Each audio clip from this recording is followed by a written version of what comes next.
وہ ہے اخلاق رسول صلی اللہ علیہ وآلہ وسلم پر عمل کرنے کی کوشش، کہ جن کے لیے جن حضور کے اخلاق کے لیے قرآن مجید نے فرمایا تھا وَإِنَّكَ لَعَلَىٰ خُلُقٍ عَظِيمٍ، یعنی میرا رسول جو ہے وہ عظیم اخلاق کے درجے پر فائز ہے۔ ابھی جیسا کہ مولانا نے فرمایا کہ آپ کے ایک ساتھی جو 10 سال تک آپ کے ساتھ رہے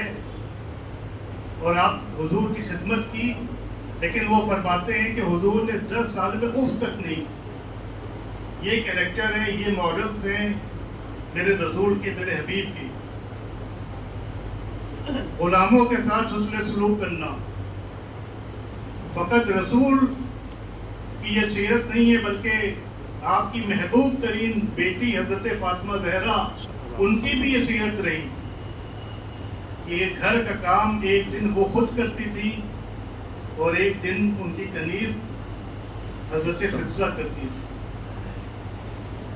ہمارے یہاں تو خادم حلقہ کا کچھ نوکر غلطی کر دیتا ہے تو ہمارا پارا سر پہ چڑھ جاتا ہے،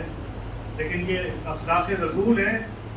کہ جس ان کے غلام نے 9 سال ان کی خدمت کی،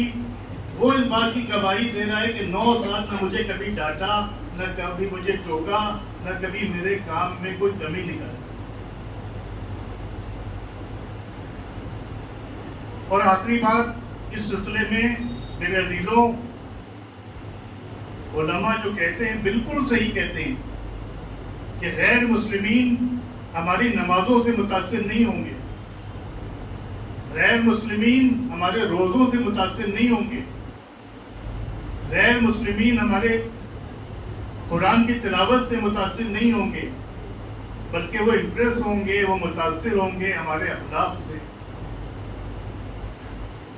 وہ متاثر اور امپریس ہوں گے ہمارے بیہیویئر سے، وہ متاثر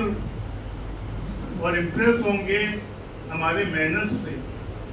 لیکن افسوس کی بات ہے کہ مسلمانوں کا مینرز وہ مینرز نہیں ہے کہ جو حضور کے مینرز، مسلمانوں کے اخلاق وہ اخلاق نہیں ہیں کہ جو حضور اور ان کے اصحاب اور ان کے اہل بیت کے اخلاق ہیں۔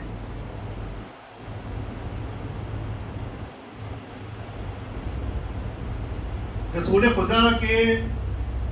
اہل بیت کے ایک فرد یعنی امام حسین کے پوتے جن کا بہت ہی بڑا علمی مقام ہے، امام جعفر صادق رحمہ اللہ علیہ، وہ فرماتے تھے کہ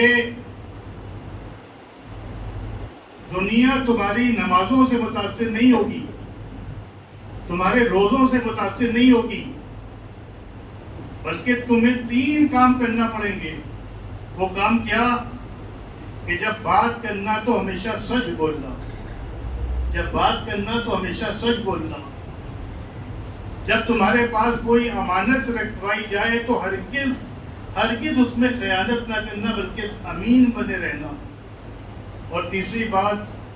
المؤمن صادق الوعد، جب کوئی وعدہ کرنا تو اس کو پورا کرنا۔ یہ 3 اگر تم میں خصائص ہیں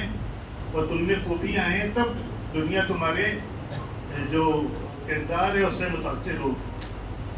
مختصر یہ کہ اگر مسلمان سیرت رسول کی پیروی کرتے ہوئے اپنے بیہیویئر، اپنے اخلاق، اپنے کردار، اپنے مینرز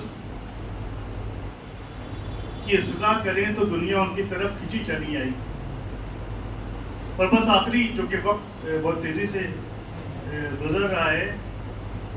ایک آخری اور اہم بات یہ ہے کہ زبان کی حفاظت، جو ہمارے سب کے منہ کے اندر یہ 6 انچ کی زبان ہے، سب سے زیادہ ستم یہی ڈھاتی ہے،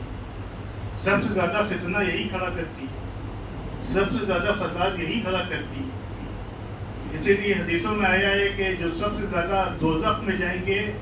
وہ انسان ہوں گے کہ جو اپنی زبان کی حفاظت نہیں کرتے۔ میرے عزیزوں، آج آپ معاشرہ دیکھ رہے ہیں، آج کا معاشرہ اور سماج اور سوسائٹی آپ دیکھ رہے ہیں کہ آپ روڈز پر نکل جائیے، آپ سڑکوں پر نکل جائیے، ایسا محسوس ہوتا ہے کہ گاڑیاں آپ کا استقبال کرنے کے لیے کھڑی ہوئی. مجھے اس ایریے کا حال تو نہیں معلوم, یہ تو تھوڑا پوش ایریا ہے, لیکن آپ پرانے لکھنؤ میں آئیے, یعنی مسلم علاقوں سے آپ گزر جائیے, آپ کے کان میں گالیوں کی آوازیں آ رہی ہیں, آپ کے